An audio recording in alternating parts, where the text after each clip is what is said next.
ये एक महत्वपूर्ण प्रश्न है कि हम बच्चों को एजुकेट क्यों कर रहे हैं। उनको अच्छा इंसान बनाने के लिए, एक समझ वार्तालाप में सामान्य हो सके कि जो कहें वो सामने वाला भी समझे। यही दो चीज़ें तो शिक्षा की मुख्य होती हैं, commonality of understanding and commonality in expression and to make person good human.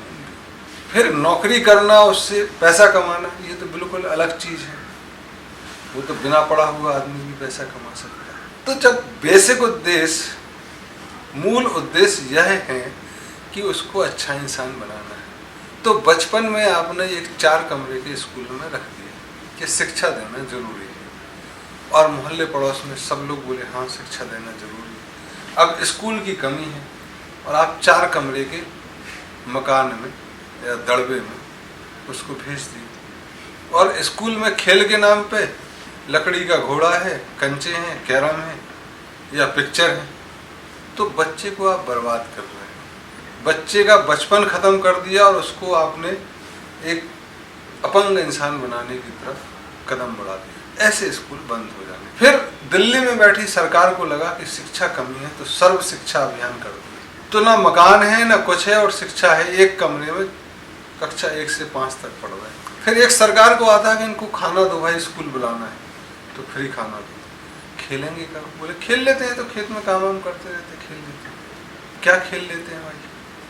जो पूरी फ्लेक्सिबिलिटी और पूरा एक्सप्रेशन चाहिए उनको, वो तो कहीं मिल नहीं रहा। तो स्कूल बुला के आप बनाने की बजाय उनको बिगाड़ रहे हैं। एक रिसर्च हुई, उसमें एक ग्रुप को, बच्चों को कक्षा 8 तक के हर 5-6 बच्चों में एक फुटबॉल दी गई और एक बच्चे को क्लास में रख। तो 3-4 महीने की स्टडी में ये उभर के आया है कि जो बच्चे फुटबॉल में लात हाथ मारते थे, तो बच्चे आके घर में बैग रखते थे, आराम से हाथ पैर धोते थे, खाना खाते थे। जो बच्चे क्लास में आते थे, खेल नहीं था उनको, वो आते थे जूता फेंकते थे, मोजा कहीं फेंका, किताबें कहीं फेंकी, फिर गुड़िया फेंकी और हाथ पैर भी नहीं धोए, खाना खाने बैठ गए, नाखून कटे हुए।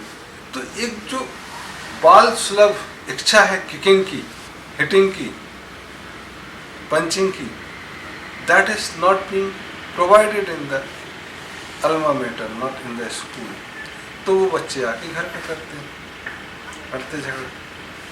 तो जो बेसिक चीज़ें हैं उस उम्र की, वो उसमें मिलनी चाहिए, और अगर शिक्षा में नहीं मिल रही तो वो बंद करना चाहिए। तो मेरा सोचना तो ये है कि अगर कोई स्कूल 3 घंटे तक स्पोर्ट्स नहीं प्रोवाइड करा सकता है बच्चों को, तो स्कूल की चलने पे सोचना चाहिए कि वो स्कूल चलाया जाए क्यों, और कम से कम 2-4 कमरे के स्कूल तो बंद ही कर देने चाहिए। ऐसा अगर करते हैं तब जाके हम स्कूलों की बारे में सोच सकते हैं कि वो ठीक रहेंगे, नहीं तो हम बच्चों का भविष्य जो आज पढ़ रहे हैं अंधकार में बना रहे हैं, उनको बचपन में ही डायबिटीज और हार्ट पेशेंट की तरफ ले जा रहे हैं। दूसरा, तुम देखोगे कि स्कूलों में आजकल जो कोच हैं उनको नहीं पता कि डिसिप्लिन कैसे लाए थे।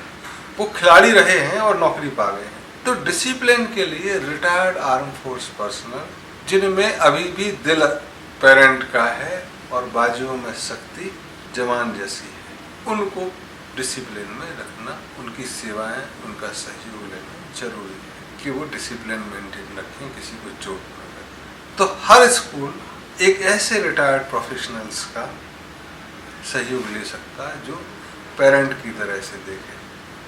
वो भी लड़कों जैसा दौड़ ना सके, ये अलग बात है, लेकिन कोच हो। फिर पढ़ाई जरूरी है, ये पूरी डेवलपमेंट। तो खेल अगर नहीं हो रहे हैं स्कूल में और मोटे मोटे बच्चे दिखाई दे रहे हैं, ये कहाँ तक चलेगा? एक पूरा का पूरा समग्रता से बदलाव की जरूरत है, खेलों पर ध्यान दें। फिर खेलों के लिए जगह भी चाहिए, उनकी सुविधाएं भी चाहिए, तब स्टेडियम बनना, स्विमिंग पूल बनना, ये सब चीज़।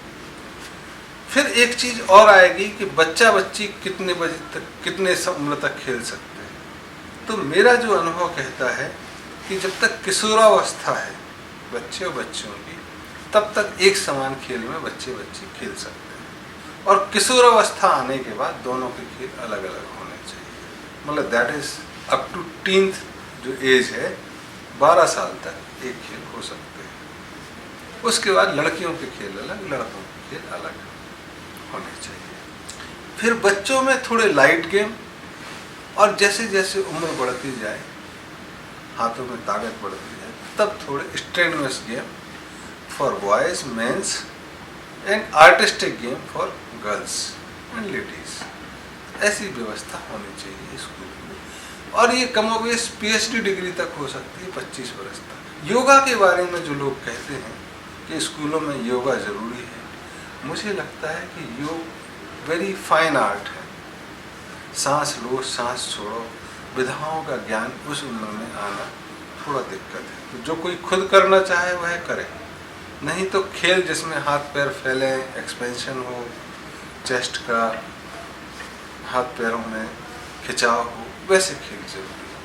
तो स्कूलों में शुरू में योगा की उतनी ज़रूरत मुझे महसूस नहीं हो सकती। कोई ज्ञानी और कह सकता है कि ज़रूरत है, लेकिन मुझे लगता है कि ये वेरी फाइन आर्ट है और ये बुजुर्गों के लिए ठीक है। तो स्कूलों कॉलेजों में इतना आर्ट।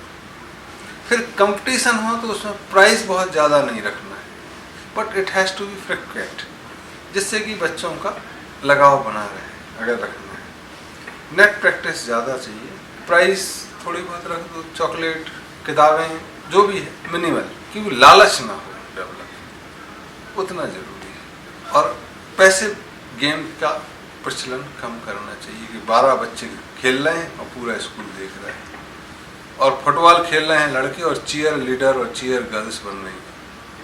उनका काम उनको जैसे युद्ध लड़ा जा रहा है तो उनको उत्साहवर्धन कराना है कि लड़कियां देख के उत्साहवर्धन। ऐसी परंपराएं ठीक नहीं किसी भी समाज के लिए। लड़कियां अपना खेलें, लड़का अपना खेलें, जिससे खेल में खेल भावना बनी रहे। जैसे स्पोर्टमैन स्पिरिट होती है तो वो अच्छे बच्चे हैं।